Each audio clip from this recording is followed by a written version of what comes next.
Hello and good afternoon, everyone. So we are going to proceed our chapter that is transport in plants.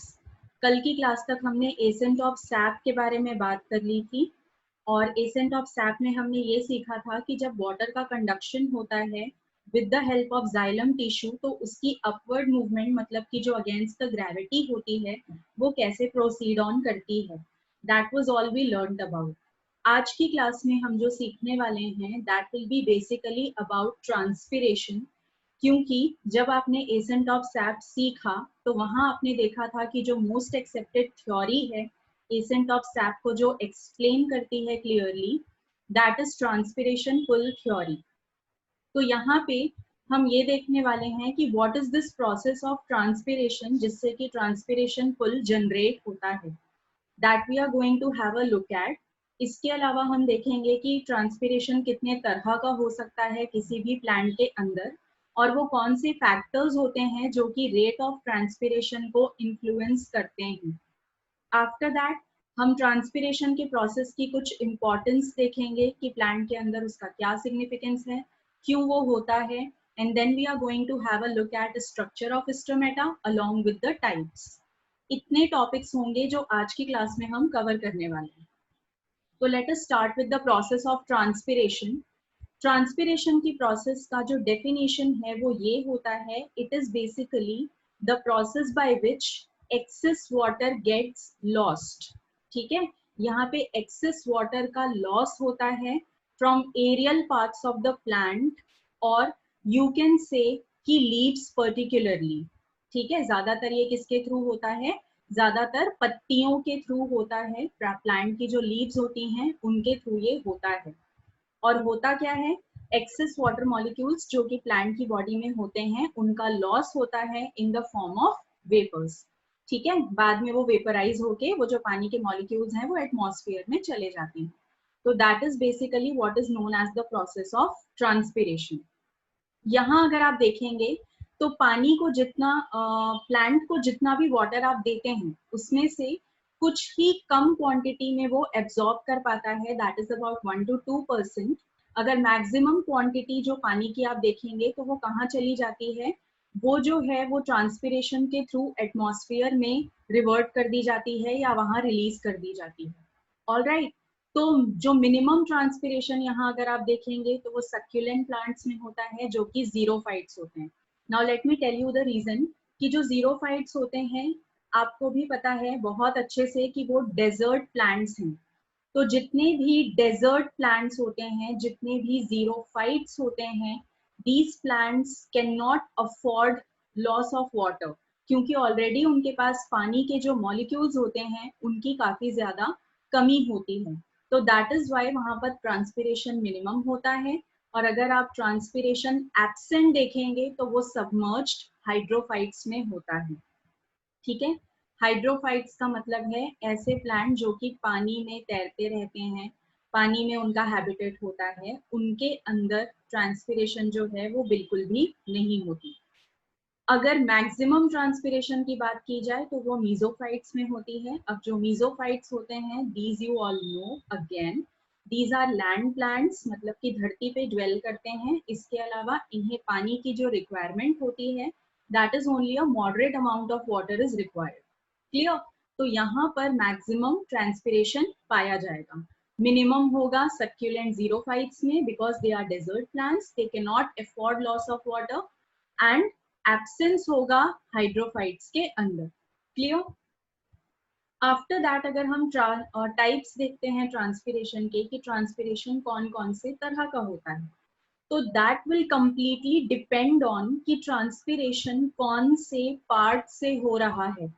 Alright, I again repeat, अगर आपको types of transpiration पढ़ना है तो वो completely किस चीज पर डिपेंड करेगा, वो डिपेंड करेगा कि आप देखेंगे कि ट्रांसपिरेशन प्लांट के कौन से पार्ट से हुआ है.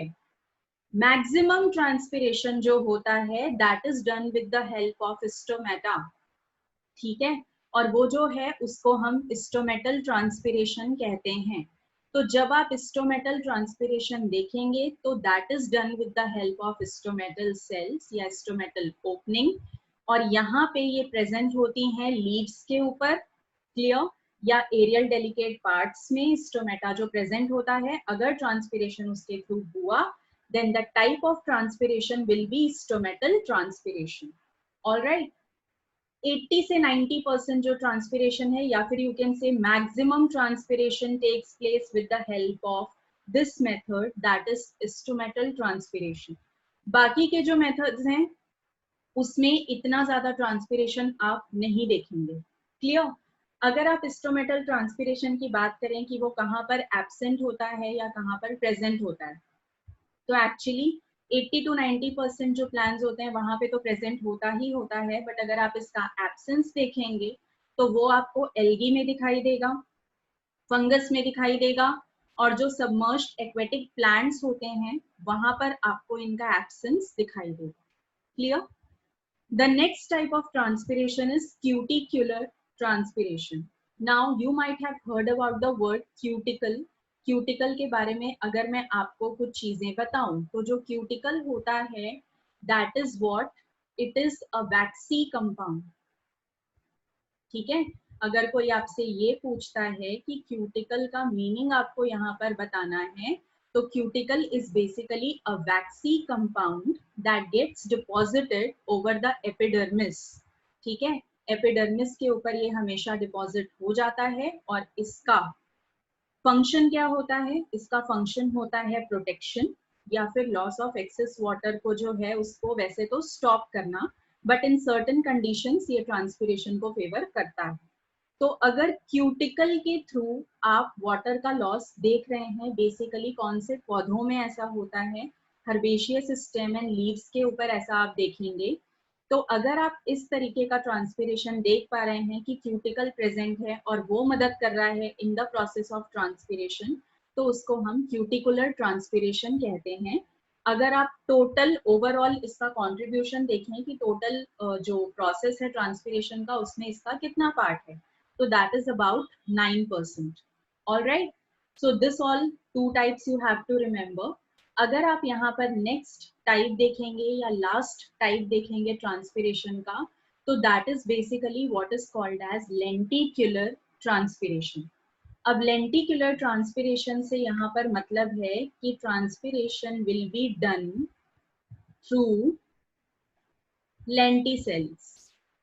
और जो लेंटिसेल्स हैं, इनका नाम आई गेस आपने क्लास 10th में भी सुना होगा, जब आपने रेस्पिरेशन की प्रोसेस पढ़ी होगी, आपने गैसियस एक्सचेंज वहां पर पढ़ा होगा, तो you might have learned about it. तो अगर लेंटिसेल्स के थ्रू ट्रांसपिरेशन हो रहा है, अब लेंटिसेल्स क्या होते हैं मैं आपको शॉर्ट में रिकॉल करवा देती हूँ. Lenticels are basically some minute pores जो कि वुडी प्लांट के स्टेम पे पाए जाते हैं, या तो फिर एपिडर्मिस के लेयर में भी पाए जाएंगे.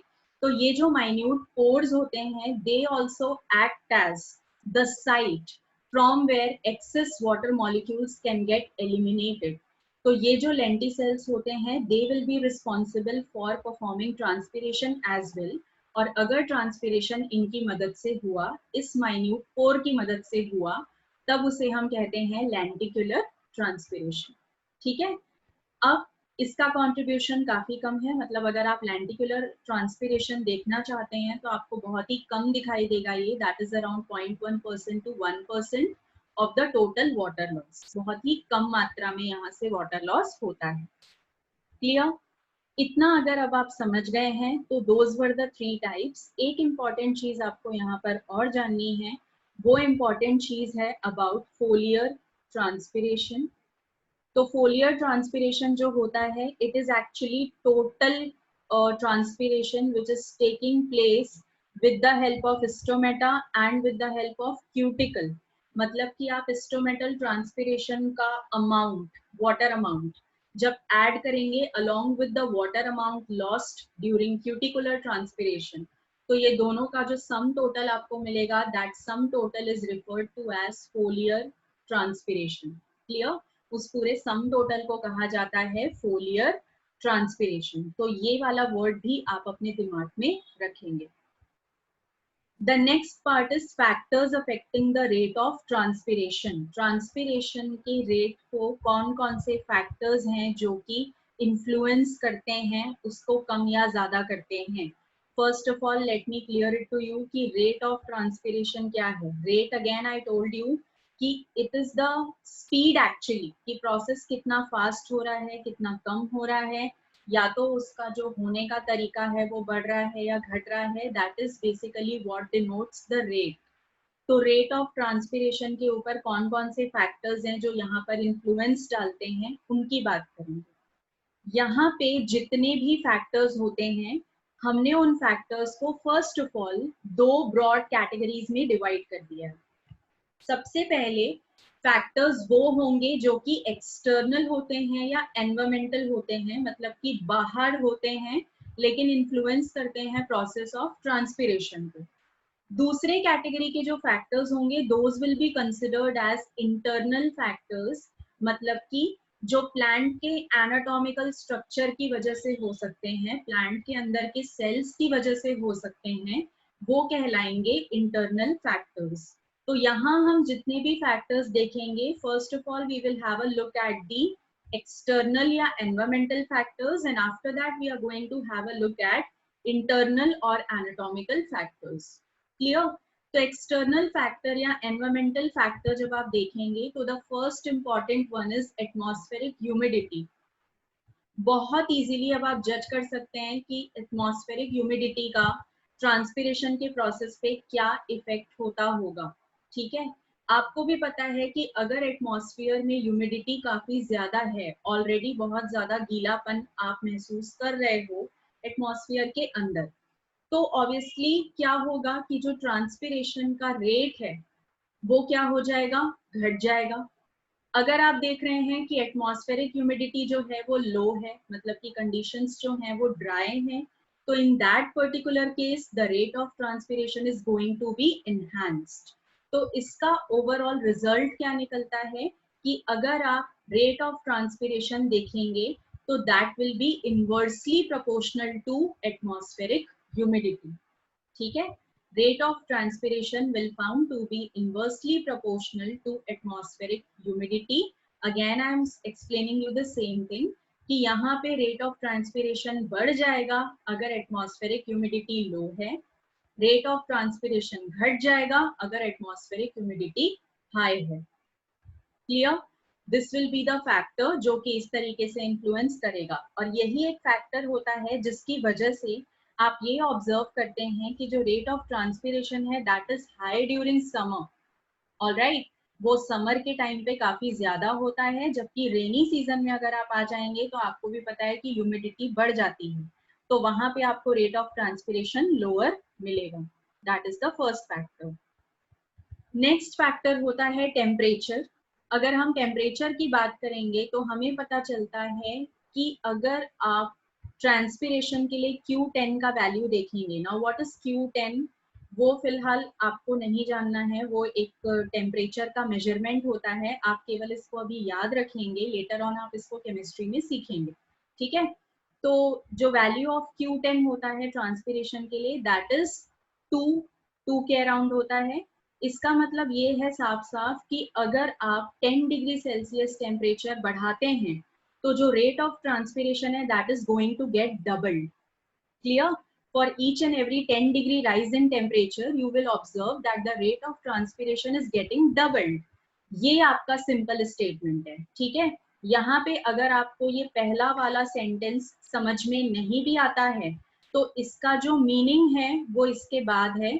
इसका मतलब है कि अगर आपने 10 डिग्री के अराउंड टेम्परेचर यहाँ पर बढ़ाया तो rate of transpiration exactly double हो जाएगा. Clear? That is the simple meaning of the first statement written. इसके अलावा अगर आप देखेंगे कि टेम्परेचर बहुत हाई है तो हाई टेम्परेचर पे क्या होता है, वाटर वेपर होल्डिंग कैपेसिटी जो होती है हवा की वो बढ़ जाती है. ठीक है, water holding capacity of air increases. अगर टेम्परेचर ज्यादा है तो उससे रेट ऑफ ट्रांसपिरेशन क्या हो जाएगा, वो भी बढ़ जाएगा. अगर वाटर वेपर होल्डिंग कैपेसिटी हवा की घट चुकी है तो उससे rate of transpiration is also going to decrease.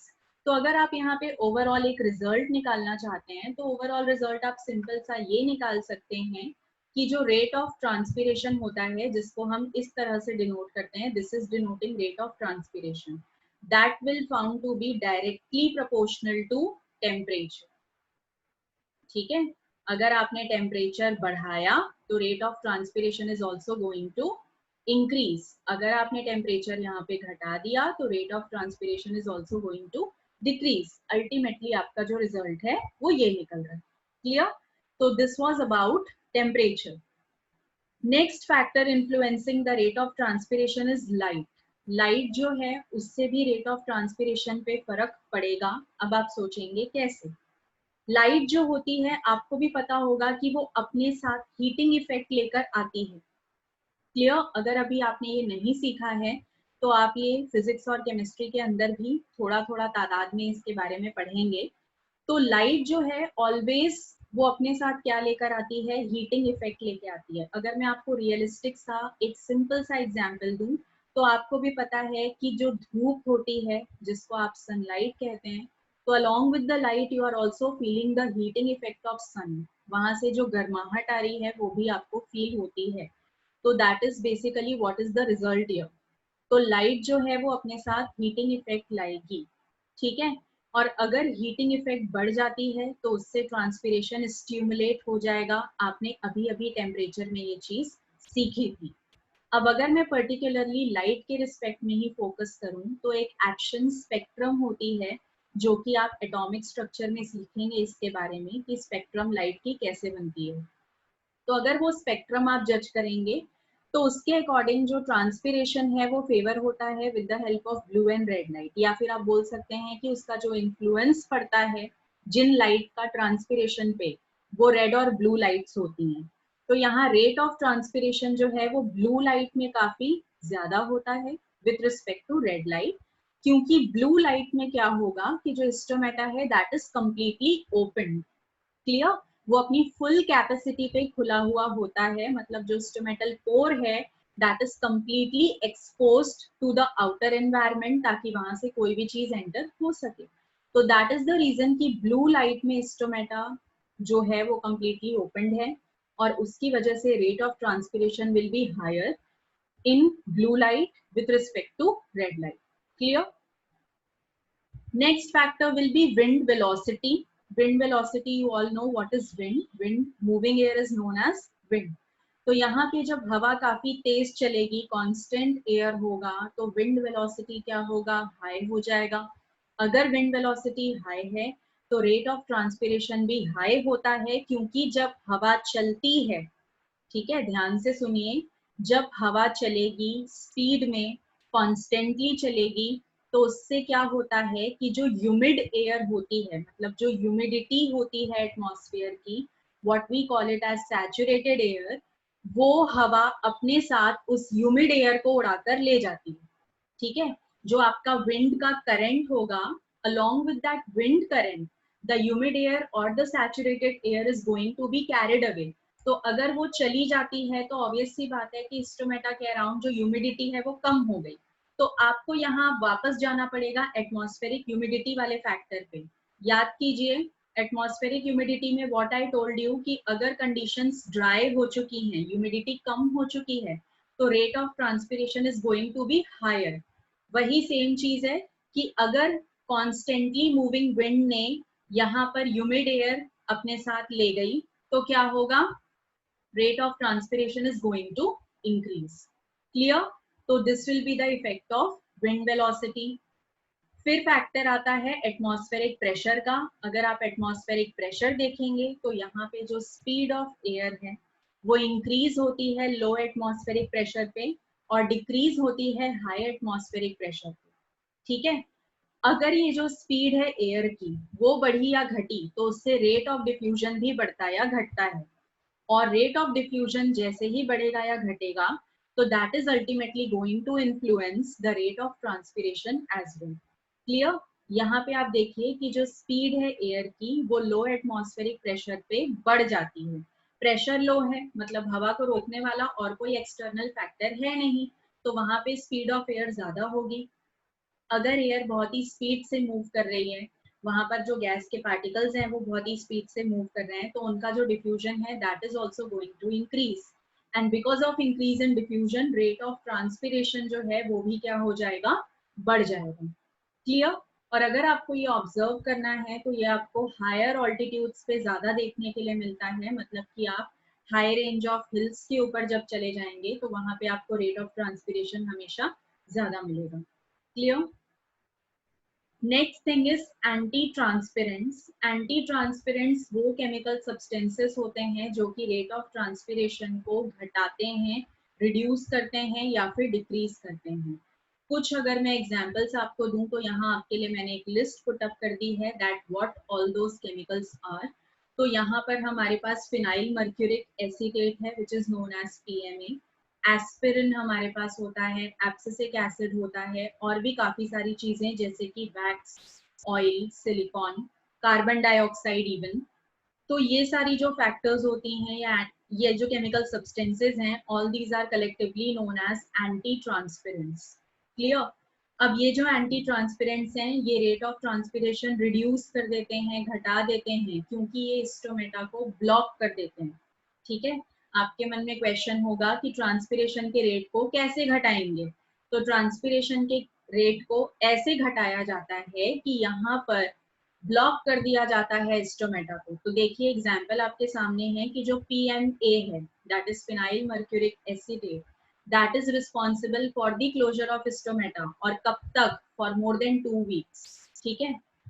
तो अगर ये स्टोमेटा को पार्शियली बंद कर देता है, कंप्लीटली स्टोमेटा ओपन नहीं है, तो that is ultimately going to affect the rate of transpiration. और कैसे अफेक्ट होगा? रेट ऑफ ट्रांसपिरेशन घट जाएगा। क्लियर। तो ये जो एंटी ट्रांसपेरेंस हैं इनका यूज हम कब करते हैं? इनका यूज हम करते हैं ड्यूरिंग ड्राई फार्मिंग। अगर हमें ड्राई फार्मिंग करनी है तो वहां पर इसका यूज किया जाता है। Alright. Next is about internal factors जो कि यहाँ रेट ऑफ ट्रांसपिरेशन को इन्फ्लुएंस करेंगे। तो ये जो इंटरनल फैक्टर्स होते हैं, these factors are concern with the structure of plant as I told you earlier also, क्योंकि ये इनबॉर्न है। ठीक है, अंदर से ये फैक्टर्स जनरेट हो रहे हैं। तो the first factor will be transpiring area. Transpiring area का मतलब होता है कि अगर आपने ओवरऑल जो एरिया है जहां पर ट्रांसपिरेशन होने वाला है, मतलब पत्ते का वो हिस्सा जहां पर ट्रांसपिरेशन होगा, तो अगर प्रूनिंग एरिया बढ़ रहा है तो rate of transpiration is also going to increase. But if the area is reducing या उसका जो सरफेस एरिया कम होता जा रहा है तो उससे ट्रांसपिरेशन की रेट भी घटती जाएगी। Clear. Then goes anatomical characteristic of leaf and leaf orientation, मतलब कि पत्ते का इंटरनल स्ट्रक्चर और उसका अरेंजमेंट, ये दोनों भी काफी इंपॉर्टेंट फैक्टर होते हैं जो कि रेट ऑफ ट्रांसपिरेशन को इन्फ्लुएंस करते हैं। तो यहाँ पे कैसे आप ये इफेक्ट को जज कर पाएंगे कि एनाटॉमिकल स्ट्रक्चर ने या कैरेक्टर ने कैसे इन्फ्लुएंस किया? तो उसके लिए आपको देखना पड़ेगा स्टोमेटल कैरेक्टरिस्टिक। ठीक है। क्या क्या कैरेक्टर होंगे जो इन्फ्लुएंस करेंगे स्टोमेटा के ट्रांसपिरेशन करने के प्रोसेस को? यहाँ पे स्ट्रक्चर स्टोमेटा का आपके लिए इम्पॉर्टेंट होगा जो इन्फ्लुएंस करेगा। पोजीशन ऑफ स्टोमेटा मैटर करेगी, डिस्टेंस बिटवीन स्टोमेटा मैटर करेगा, पर यूनिट एरिया में पत्ते के ऊपर कितने स्टोमेटा हैं वो आपके लिए वैरी करेंगे और मैटर भी करेंगे। इसके अलावा उसकी एक्टिविटी। ठीक है। अगर ओवरऑल आपको इसका रिजल्ट एनालाइज करना है तो उसके लिए सैलिसबेरी ने एक फॉर्मूला दे रखा है and that is very easy formula. ठीक है। The formula was given by Salisbury. यहाँ पे अगर आप देखेंगे तो the name of the scientist was Salisbury. और इन्होंने फॉर्मूला दिया था स्टोमेटल इंडेक्स निकालने का। स्टोमेटल इंडेक्स में हम क्या करते हैं? हम करते हैं S/E+S। अब यहाँ पे जो आपका E है वो क्या डिनोट करता है? वो आपको डिनोट करेगा नंबर ऑफ एपिडर्मल सेल्स। ठीक है। वो जो E है यहाँ पर वो आपको डिनोट करेगा नंबर ऑफ एपिडर्मल सेल्स। ठीक है। और जो S है that will denote number of stomata. ठीक है। That is going to denote number of stomata जो कि पर यूनिट एरिया में प्रेजेंट होंगे। ऑलराइट। जो कहाँ पर प्रेजेंट होंगे? पर यूनिट एरिया में प्रेजेंट होंगे। तो ये चीजें आपको यहाँ पर याद रखनी है। क्योंकि थोड़ा यहाँ विजिबल नहीं है फॉर्मूला तो मैं आपके लिए फिर से इसको लिख देती हूँ The formula is like this, that you are going to have stomatal index here. SI stands for stomatal index and the formula will be S upon P plus S. ठीक है, अब यहाँ अगर मैं आपको E बताऊं तो E का मतलब होता है नंबर ऑफ एपिडर्मल सेल्स, ठीक है, नंबर ऑफ एपिडर्मल सेल्स पर यूनिट एरिया, और अगर S आपसे पूछा जाए तो that will B number of stomata, मतलब कि कितना स्टोमेटा पत्ते के ऊपर है again on a unit area, ठीक है। और ये जो एरिया आप एपिडर्मल सेल्स को काउंट करने के लिए लेंगे या स्टोमेटा काउंट करने के लिए लेंगे, that should be the same. तो ये एक छोटा सा फॉर्मूला है, ऑल्दो इसका कोई एप्लीकेशन अभी तक एग्जाम में देखा नहीं गया है, बट कभी हो सकता है आपसे पूछ लिया जाए। तो रिमेंबर दिस फॉर्मूला, बहुत ही आसान होता है। इससे आपको पता चल जाएगा कि पर्टिकुलर एपिडर्मल एरिया में कितने स्टोमेटा हैं और उन्होंने रेट ऑफ ट्रांसपिरेशन कितना बढ़ाया या घटाया। Alright, so this will be the thing that you have to remember here. इसके अलावा अगर हम देखें कि हमें और कौन कौन सी चीजें यहाँ याद करनी है या कौन कौन से फैक्टर्स होंगे जो हमें यहाँ पे याद करने हैं, तो वो दो फैक्टर्स होते हैं। एक होता है वाटर स्टेटस ऑफ लीव्स, मतलब कि पत्ते के अंदर कितनी क्वांटिटी में पानी प्रेजेंट है या फिर आ रहा है या वहां से जा रहा है। तो आप बोल सकते हैं कि directly indirectly it is concern with atmospheric humidity also. अब क्योंकि एटमॉस्फेरिक ह्यूमिडिटी में पानी का अमाउंट जो था वो बॉडी से बाहर था, प्लांट बॉडी से, बट यहाँ पे पत्ते के अंदर आपको जज करना है। The last one will be root and shoot ratio. यहाँ पे अगर आपने रूट और शूट रेशियो जो है वो डिक्रीज किया तो रेट ऑफ ट्रांसपिरेशन भी घटता है, अगर ये रेशियो बढ़ाया गया तो रेट ऑफ ट्रांसपिरेशन भी बढ़ेगा, ठीक है। रूट एंड शूट रेशियो क्या होता है, दैट इज अगेन अभी आपके पॉइंट ऑफ कंसर्न नहीं है, वो आप उतना डिटेल में नहीं जाएंगे, but only you have to remember it कि root shoot ratio is also one of the factor that influences. Again इसका भी एप्लीकेशन अभी तक एग्जाम में नहीं देखा गया है, ठीक है। So all these are the factors that are responsible for influencing the process of transpiration. अगर आप देखेंगे कि ट्रांसपिरेशन के प्रोसेस की इंपॉर्टेंस क्या होती है या उसका सिग्निफिकेंस क्या होता है, तो these are some of the importances in front of you. You can see कि यहाँ पर टेम्परेचर का जो रेगुलेशन होता है वो ट्रांसपिरेशन से होता है। मैं आपको समझाती हूँ कैसे। सेम कंसेप्ट है जैसे कि इंसानों की बॉडी पर जो स्वेटिंग होती है, वो जो कंसेप्ट है वही कंसेप्ट यहाँ पे ट्रांसपिरेशन पे भी लागू होता है। क्लियर? हमें जब स्वेटिंग होती है तो हमें ठंडा कैसे फील होता है, वो जो स्वेट के मॉलिक्यूल्स होते हैं या जो वाटर मॉलिक्यूल्स स्वेट के फॉर्म में बाहर आते हैं, when those molecules are going to get evaporate, तो हमारी बॉडी का टेम्परेचर लोअर डाउन होता है। सेम कंडीशन में कि जब स्टोमेटा के थ्रू एक्सेस वाटर के मॉलिक्यूल बाहर जाएंगे, वो जो मॉलिक्यूल हैं वो इवेपोरेट होंगे, एटमॉस्फेयर में चले जाएंगे। तो जब वो मॉलिक्यूल्स इवेपोरेट होते हैं तो वो पत्तों के सरफेस पे कूलिंग इफेक्ट छोड़कर जाते हैं, and because of which plant की बॉडी का जो टेम्परेचर है वो मेंटेन रहता है या फिर यू कैन से लोअर रहता है according to the external environment. उसके हिसाब से वो कोप अप कर लेते हैं टेम्परेचर, ठीक है। इसके अलावा आप ट्रांसपिरेशन की इंपॉर्टेंस कहाँ देखेंगे, मिनरल एब्जॉर्प्शन में, देन एसेंट ऑफ सैप में, क्योंकि पानी का जो मॉलिक्यूल है वो अपवर्ड मूवमेंट शो करता है ट्रांसपिरेशन पुल की मदद से। एसेंट ऑफ सैप में एप्लीकेशन कुछ ऐसा है। Then you can have its importance in water absorption, जो सॉल्ट्स होते हैं उनके डिस्ट्रीब्यूशन में, गैशियस एक्सचेंज के दौरान, क्योंकि जब स्टोमेटा खुलता या बंद होता है तो वहां से केवल पानी का ही लॉस नहीं होता। Stomata is also responsible for exchange of respiratory gases, that is oxygen and carbon dioxide from the atmosphere, ठीक है। And control of hydrological cycle, मतलब की वाटर साइकिल, क्योंकि अल्टीमेटली आप क्या देख रहे हो कि प्लांट के सरफेस से वाटर का मॉलिक्यूल एब्जॉर्ब हो रहा है, it is going to the atmosphere, then you all know कि that atmospheric vapors are going to get condensed and come down in the form of rain, ठीक है, और फिर से आपका वाटर साइकिल चलेगा। तो this is also one of the component that is contributing to the hydrological cycle. इतने significance या इम्पोर्टेंसेस आपको यहाँ पर याद करने हैं, किसके, ट्रांसपिरेशन के, ठीक है। नेक्स्ट हमारा जो टॉपिक है that is structure of stomata.